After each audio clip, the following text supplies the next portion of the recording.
पर यहाँ पर राष्ट्रकूट और फिर चालुक्य साम्राज्य हुआ करता था। तो ये जो क्षेत्र आप देख रहे हो, इस क्षेत्र में देवगिरी के राज्य की स्थापना हुई थी। और ये जो क्षेत्र आप देख रहे हो, यहाँ पर वारंगल के राज्य की स्थापना। और ये होयसल हेलविड है, द्वार समुद्र वंश था द्वार समुद्र में। और होयसल वंश के शासक थे, होयसल वंश का शासक था प्रताप रुद्रदेव द्वितीय, वीर बल्लाल द्वितीय। और ये पांड्य राज्य था। तो पांड्य राज्य में मारवर्मन कुलशेखर शासक था, लेकिन उसका डेथ हो गया था। उसके दो बेटे वीर पांड्य और सुंदर पांड्य थे, जो उत्तराधिकार के लिए लड़ रहे थे। तो ये दक्षिण भारत का सिनेरियो था। अब यहाँ पर तुम देखो, जो ये जगह है जहाँ तुम देखते हो इलाहाबाद, तो इलाहाबाद के पास ये जगह यही था। यहाँ पर अवध, करा और मानिकपुर, ये तीन क्षेत्र को मिलाकर, जो अवध, करा और मानिकपुर है, उन तीन क्षेत्र को मिलाकर वहां का प्रांतीय मुक्ति, यानी वहां पर मुक्ति यानी इक्ता एक बनाया गया था। और इक्ता के प्रधान के रूप में वहां पर अलाउद्दीन खिलजी की नियुक्ति की गई थी। तो अलाउद्दीन खिलजी, उसका अर्ली नेम था अली गुरसास्प। तो वह जलालुद्दीन खिलजी का भतीजा था और जलालुद्दीन खिलजी का दामाद भी था। आपने पद्मावत मूवी देखी है क्या? पद्मावत में शुरू में देखो, वहीं से शुरू हुआ है कि जलालुद्दीन खिलजी बैठा हुआ है अपने अमीरों के साथ कि दिल्ली की कब तक चाकरी करूंगा, आप दिल्ली की तरफ देख रहा हूं, याद होगा। और उसके बाद फिर वो दिल्ली पर कब्जा किया है। तो फिर मंगोल का आक्रमण, जिसमें वो दिखाता है कि अलाउद्दीन खिलजी कटा हुआ एक मंगोल का सर लेकर जो घोड़े पर उधर से आ रहा है। तो 1292 की उस युद्ध की चर्चा करता है, जिसमें अब्दुल्ला को हराया है जलालुद्दीन खिलजी। तो वो तो खैर साहित्य है ना, वो तो मूवी है, तो मूवी में थोड़ा सा तो हिस्टोरिकल फैक्ट्स को और देखा होगा। जलालुद्दीन खिलजी की पुत्री से उसका विवाह हुआ था, पूरी मूवी में दिखाता है। तो उसका दामाद था, और बहुत काफी महत्वाकांक्षी था अलाउद्दीन खिलजी। तो इसने क्या किया कि बिना जलालुद्दीन खिलजी की अनुमति के, ये उसका एक भाई था, उसका नाम था उलुग खान। तो उलुग खान को यहाँ पर मुक्ति संभालने के लिए दे दिया अवध, करा, मणिकपुर का, और स्वयं सेना लेकर चला आया और देवगिरी में उसने हमला कर दिया। रामचंद्र देव को पराजित कर वहां से सोने, चांदी, जवाहरात, बहुत सारे आभूषण और बहुत धन लूट कर लाया और सीधा अवध चला गया। तरीका के हिसाब से उसको दिल्ली जाना चाहिए था और अनुमति भी दिल्ली से लेनी चाहिए थी, उसने नहीं किया। जब ये सूचना मिली जलालुद्दीन खिलजी को, तो बहुत क्रुद्ध हुआ कि भाई उसने तो अवहेलना की, मुक्ति होते हुए उसने सुल्तान की अनुमति नहीं दी। लेकिन फिर यह जानकर खुश हुआ कि उसके भतीजे को इतनी बड़ी सफलता मिली है। और उसने सोचा कि मैं व्यक्तिगत तौर पर जाके उसको बधाई देता हूं। और फिर वो अवध गया स्वयं, और अपने अंगरक्षकों को पीछे छोड़कर आगे बढ़ा उसको गले लगाने के लिए। अलाउद्दीन खिलजी ने उचित मौका देकर उसका गला ही उतार दिया वहीं। तो फिर क्या है कि बर्नी लिखता है इस घटना के बारे में। और फिर अब आप देखते हो कि इस तरह से अलाउद्दीन खिलजी के वंश के मतलब अलाउद्दीन खिलजी शासक बन जाता है 1296 का।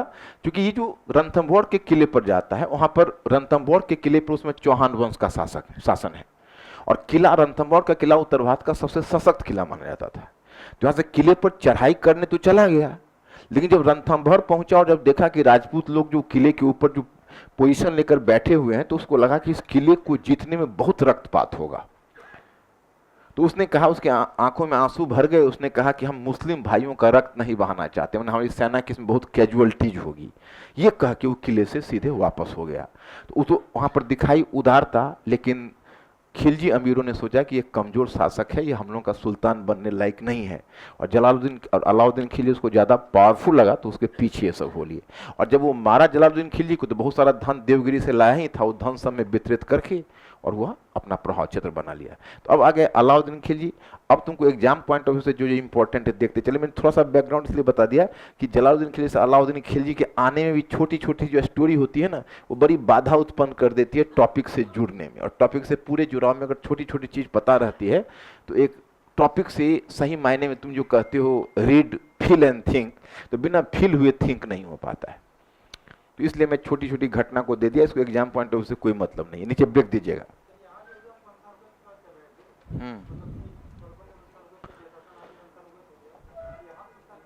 फिर दास नहीं बना ना कोई। ब्रेक हुआ तो जैसे अब बेटा तो मार के अब क्या कहोगे? बिंबिसार को मार के अजात शत्रु आया, अजात शत्रु को मार के उदयन आया, 5 जनरेशन तक मारता रहा एक दूसरे को।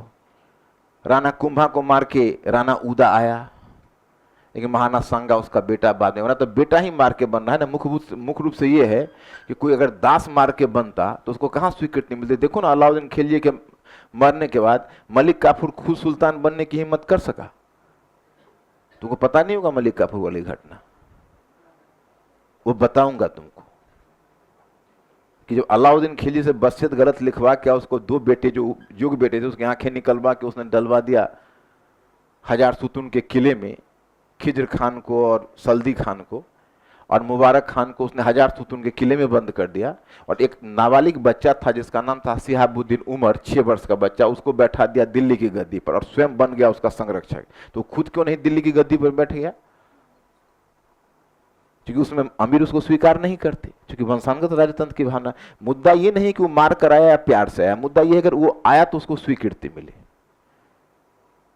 नहीं तो और उसकी स्थिति अवैध मान के कोई दास बन जाता कि भाई तो मार के आया है। तो मुद्दा यह है कि कहीं ना कहीं एक वंशानुगत राजतंत्र की चीजें बन गई थी। नीचे ब्रेक देकर अमीर कहते हैं, देखो एक तुम लोग थोड़ा सा हमको अवकाश देते हैं, हमने बार बार तुम लोग को रिक्वेस्ट किया कि थोड़ा प्रशासन पर आने दो ना, अमीर मलिक। अभी बीच बीच में इंक्रोच करोगे तो तुम समझ पाओगे और हम भी चीजों से डाइवर्ट कर जाएंगे। अभी जो कर रहे हैं उसको करने दो, तुम लोग हमको प्रशासन पर आने दो, अर्थव्यवस्था की बात में अर्थव्यवस्था पर आने दो, समाज की बात। और जब मैं समाप्त करूंगा उसमें तुम लोगों से पूछ के मैं जाऊंगा भैया प्रशासन में कोई दिक्कत, चारों तरफ में ढिढोरा एकदम ऐलान करूंगा यहाँ पर क्लास। लेकिन बीच में तुम आगे वाले में इनको जब तुम जानते हो कि हमको राजनीतिक, आर्थिक, सामाजिक और सांस्कृतिक चारों कराना है, तो मान लो पता चला हम प्रशासन करा रहे हैं तो कोई आस्थापद पूछ रहा है, तो उसमें क्या होगा कि तुम्हारा ही क्लास अनावश्यक डिले होगा। इसलिए मैं जिस तरीके से चल रहा हूं चलने दो। चलो आगे बढ़ो, लिखिए नीचे ब्रेक देकर। खिलजी क्रांति से क्या तात्पर्य? हेडिंग, खिलजी हाथ तलवार की मूठ पर चला जाता है। अलाउद्दीन खिलजी ने कहा राजा तो रक्त संबंध नहीं जानता। धर्म को राजनीति से पृथक किया। और काजी मुगुसुद्दीन से वार्ता जो मैंने दृष्टांत दिया उसका बड़ा दिलचस्प बात है। उसने काजी मुगुसुद्दीन मुख्य काजी था और अलाउद्दीन खिलजी का तो खौफ चलता था, वो तो ब्लड एंड आयरन पॉलिसी उसकी भी थी। तो काजी मुगुसुद्दीन से पूछा कि काजी साहब आइए बैठिए, बताइए आपका मुस्लिम शरीयत क्या कहता है। काजी मुगुसुद्दीन कांप गया, कहा कि कौन ही सिर फिरा को बताए, कहीं पता चला कि गर्दन ही न उतरवा दे हमारा। तो उसने कहा कि जहांपना मुझे डर है कि कहीं मैं शरीयत के नियमों के बारे में बताऊं तो आप कहीं नाराज न हो जाएं। कहा कि नहीं नहीं मैं नाराज नहीं होऊंगा, मेरी तरफ से खुली अनुमति है, जो शरीयत बोलता है आप हमको बताइए, मैं जानना चाहता हूं। उसने कहा कि हिंदुओं को मृत्यु का या इस्लाम का विकल्प दिया जाए, शहरों में मंदिरों को बनने की अनुमति ना दी जाए, तुड़वा दिया जाए, हिंदुओं को इस प्रकार से धार्मिक स्वतंत्रता ना मिले, जजिया कर सभी के ऊपर लगाया जाए।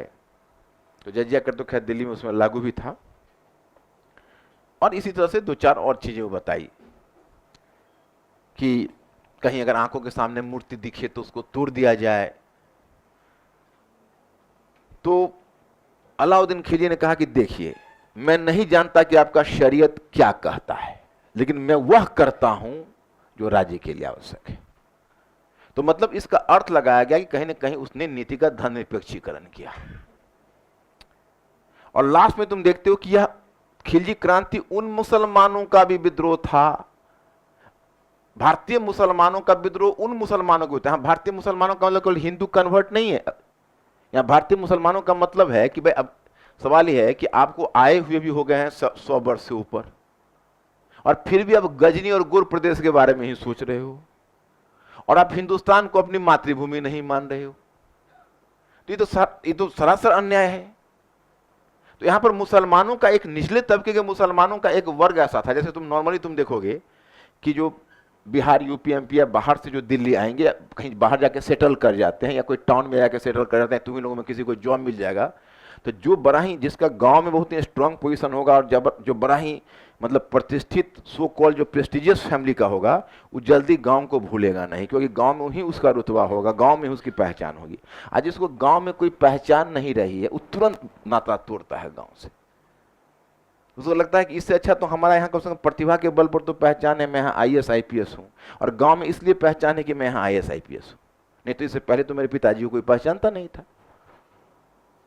तो वो गांव से तुरंत नाता तोड़ता है। तो वही जो निम्न तबके के मुसलमान थे, तुरंत मध्य एशिया से नाता तोड़ के वो भारतीय हो चुके थे। और जो मध्य एशिया वाले थे, रहते थे यहाँ और बात करते थे वहाँ। जैसे देखोगे हिंदुस्तान में भी कुछ लोग हैं जो बैठे रहेंगे, और जब देखोगे 5 स्टार होटल में या अच्छी एयरलाइंस में जब बैठे रहोगे तो बात करेंगे, कहेंगे बड़ा यहाँ दिक्कत, हिंदुस्तान में ट्रैफिक की बड़ी दिक्कत है। वहाँ जो मैं रहता हूँ ना न्यूयॉर्क में, बड़ी सुविधा रहती है, एकदम जाइए इस तरह से करके। और उनकी बात सुन के जलता रहता है। तो आप आते क्यों हो कि कोसते खाते हो हिंदुस्तान का और गाते हो अमेरिका का, समझ रहे हो कि नहीं? आपकी पूरी प्रॉपर्टी वहाँ से डॉलर कमा के लाते हो और यहाँ पर आके प्रॉपर्टी में लगाते हो, खरीदते हो, यहाँ पर आता है पूरा फैमिली यहाँ है, और फिर गुण गाते हो अमेरिका का। तो जाओ सिटीजनशिप भी ले लो, डोनाल्ड ट्रंप से मांगो, तो ग्रीन कार्ड ले लो जाके, तो पता चलेगा। तो मतलब ये है कि ये जो टेंडेंसी उस समय थी कि गोर और गजनी का गा रहे हैं और खा रहे हैं हिंदुस्तान का, तो उसके विरुद्ध भी तुर्क इसका विद्रोह था भारतीय मुसलमानों का। इसलिए खिलजी क्रांति में 5 एस्पेक्ट है, 4 तो याद रहेगा। अब प्रभाव पर अगर मैं तुमसे बिना खुद बताए हुए पूछूं तो 1-2 प्रभाव तुम निकाल सकते हो इसका, तो एक आध निकालो तो खुद से। मैं 2 प्रभाव निकालूंगा, एक तुम निकाल दो, एक मैं निकाल देता हूं। अब धीरे धीरे थोड़ा सा इसी तरह सोचना शुरू करोगे, थोड़ा अनुमान करना शुरू करोगे कि इससे राज्य पर क्या प्रभाव पड़ेगा। अच्छा प्रभाव पड़ेगा कि बुरा प्रभाव पड़ेगा? अच्छा में क्या पड़ेगा, क्या लगता है? अनुमान करो। क्या?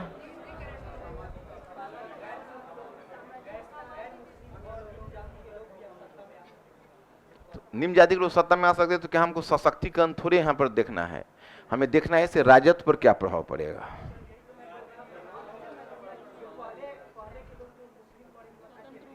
हाँ बोलो, तुम क्या बोलना चाहते हो? क्या? राज्य का समर्पण वगैरह बहुत बड़ी चीज हो गई, अभी वो सब नहीं होगा।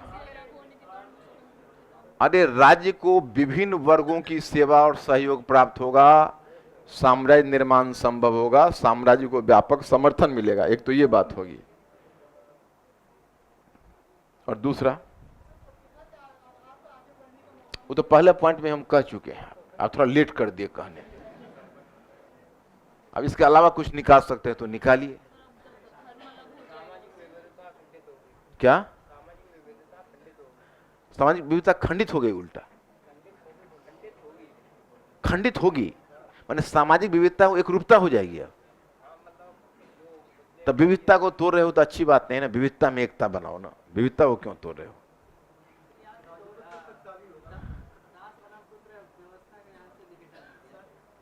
दास बनाओ पुत्र का डायरेक्ट जुड़ाव है क्या?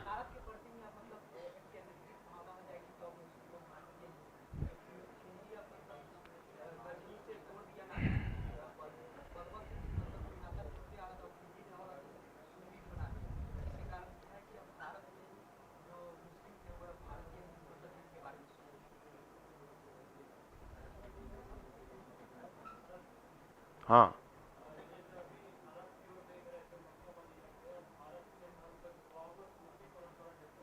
कौन परंपरा?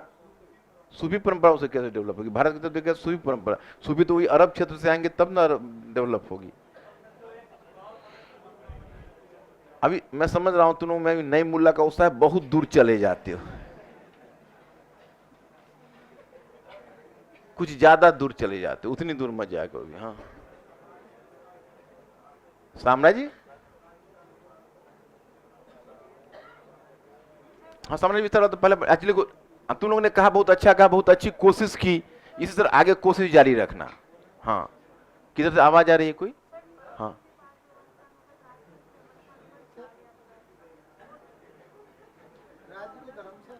वंशानुगत व्यवस्था टूट गई, कहां टूटी? वंशानुगत और मजबूत होगी। रक्त संबंध अधिकारी को नहीं मानता, इसका मतलब ये थोड़ा है कि मतलब अब अगर कोई यह कहे कि मैं सभी लोगों के साथ समान व्यवहार करता हूं, तो उसका मतलब थोड़ा है कि उसको अपना पुत्र बना लेगा। मतलब हम आपके साथ हर डीलिंग बराबर करेंगे, लेकिन ऐसा थोड़ी कि अपना पुत्र बना के अपनी प्रॉपर्टी आपको लिख देंगे। तो मतलब ये है कि ऐसा नहीं, राजत रक्त संबंध नहीं जानता का मतलब ये नहीं कि आपको उठा के राजा बना देगा, हाँ रक्त संबंध नहीं, आप जाइए जाइए राजा बनिए, ऐसा नहीं होगा।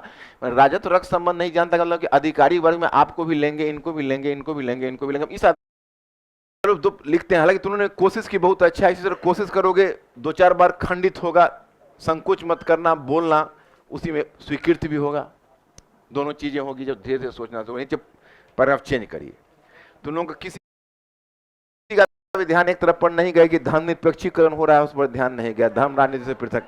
हम उसी दूसरा पॉइंट हम वही तुम लोगों से जानना चाह रहे थे, लेकिन वह ना कोई बोल के कोई बेटा बना रहे थे, कोई दास के बारे में बोल रहे थे,